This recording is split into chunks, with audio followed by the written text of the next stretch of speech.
Hi, Linda. Hello, Kevin. How are you? I'm good, thanks. Good. I understand you're going to be hitting Canadian soil soon. Yeah, we're in a flight holding pattern at this moment. Should I even ask what you're doing? On the ground. Oh, you're on the ground. The ground. Okay. The plane that we were going to have was a chartered plane, and it had some mechanical difficulties. So we said, okay, we'll wait. Okay. Well, now let's get on that thing that's sputtering. No, let's get on it.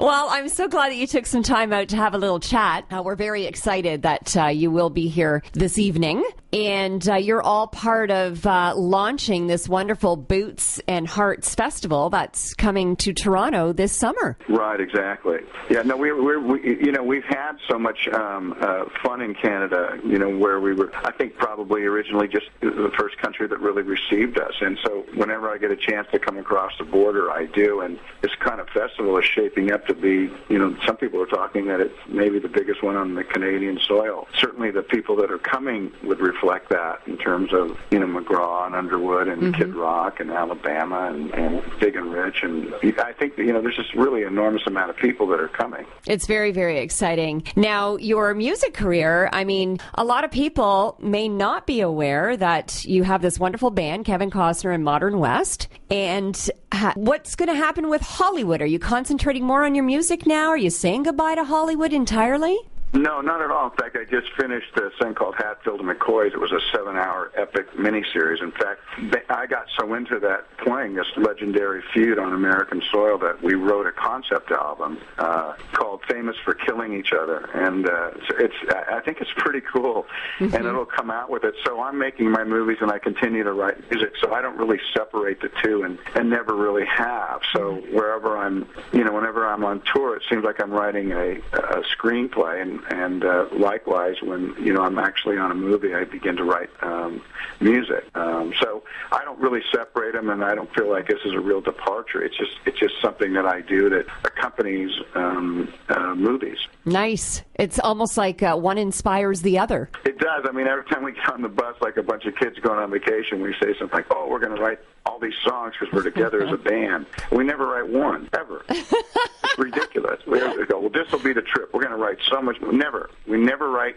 any new songs when we're together on the road. And then the minute I get somewhere, we start writing music in terms of the movies. Mm-hmm. Now, who do you listen to when you have a chance to listen to some music? Who would I find on your iPod? Yeah, well, mine's pretty eclectic. You're gonna find Vince Gill, Lyle Lovett. You're gonna find the Stones and Sting and Supreme Beings of Leisure and Motown. It really bounces around, but I don't. Finding time now is probably the hardest thing I have between the three little ones and making movies and building and stuff. So it's not like I don't have a soundtrack to my life. When I see people with a iPod and kind of thing stuck in theirs, I think, God, isn't that cool? Because if I do that, I can get people tugging at my leg, hitting me from behind. It's like I can't get into the world of music so much that everything that's flying by me just suddenly has to take a back seat. It doesn't work that way. Sure. How is the family, by the way? They're noisy. They're having fun. They're growing up every day. They're really good at their job. They play all day. They're really good at it. They don't take breaks. So nice. They're really good little workers that having fun. That's awesome. My special guest this afternoon is Kevin Costner. When we come back, we're going to find out a little bit more about Kevin and how his swing is these days and his thoughts on the late Whitney Houston. We're back with Kevin Costner, who's in Toronto this evening as part of a special launch to the Boots and Hearts Festival that's coming to Toronto this summer. Kevin, do you think while you're here you're going to get a little bit of golf in? Probably not. There's this misconception that I play a lot of golf. I made this movie that I loved making. When I do play golf, which is very rarely, it seems like it's in front of a lot of people. So no wonder there's the misconception that I play a lot of golf, but I don't. It's just when I do it seems like it's on television. Thanks again, by the way, for taking some time to have this chat. I think, when I hear Kevin Costner, a lot of people, first thing that comes to mind is Field of Dreams, Tin Cup, Bull Durham, The Bodyguard, the list goes on and on. But a lot of people don't know about Kevin Costner and Modern West, and I am so looking forward to hearing your band tonight.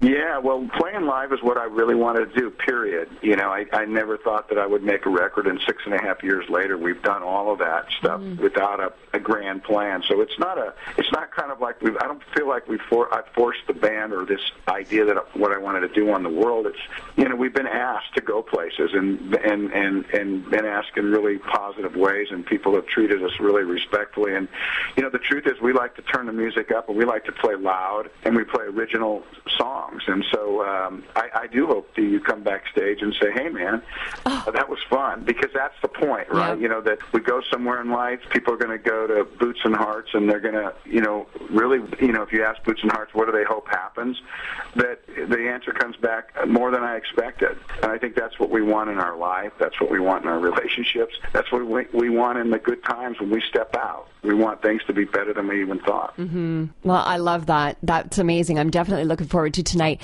Just before I let you go, Kevin, I'm sure you've had so many questions with respect to the loss of the great Whitney Houston. What is the one thing that you have been left with after knowing her, working with her, and being a part of her life?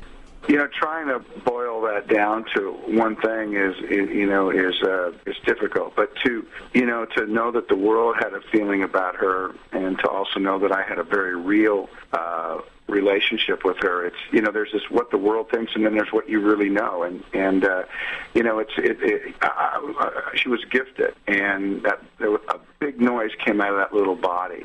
You know, big instrument, a big sound out of this itty bitty little girl. And she was a little girl, and she was a mother, and she acquired world fame, and then we lost her. So that's a complicated question. It's big. She was a friend, and she's gone. And I think if all of us kind of just stop for a second, we realize that, you know, life isn't guaranteed. Okay, you know, we're on the phone, both of us right now, doing our respective jobs, right, and illuminating, you know, this festival, and you know, when you hang up the phone and your day's done, you're going to go wherever you go. Life is not guaranteed. So the idea is, you know, protect yourself, you know, have fun, you know, be around the people that make you feel good, move away from the people that make you feel bad. And you know, so there's things that we can take out of a life that seem to be shining so brightly, and maybe apply it to our own lives. So nothing's guaranteed. So you know, make your moves. Your words are so incredibly inspiring, and I thank you for that. Kevin, we're leaving on a high note here. Looking forward to seeing you tonight, and we're really going to rock the house. Well, you're going to rock the house. That will be our intention. I look forward to seeing you. Okay. Take care. Thank you so much. Bye-bye.